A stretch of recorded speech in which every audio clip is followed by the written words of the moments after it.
Most people struggle with rethreading your serger, but even if you are comfortable with it, this is one of the biggest time-saving techniques in sewing.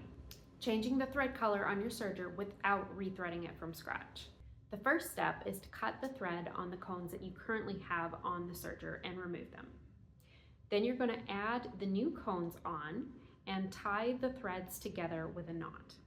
For the needle threads, you want to snip them off and leave them loose above the needles because you are going to have to rethread the needles. You can't pull the knot through the needles, but you can pull them through the full looper path. So for the loopers, you're going to start pulling it through gently, and when the knot reaches the tension wheel, you want to gently lift it over and through so that you're not pulling the knot through the tension wheel, which can cause some damage or possibly make your knot come undone. After it's past the tension wheel, you can gently pull it through the entire path and out the back. For the needles, you want to do the same thing, pulling the thread gently through and lifting it over at the tension wheel. And then when you've got the new color all the way out, but not through the needles yet, you're going to cut off the old thread color and the knot, and then rethread your needles with the new color.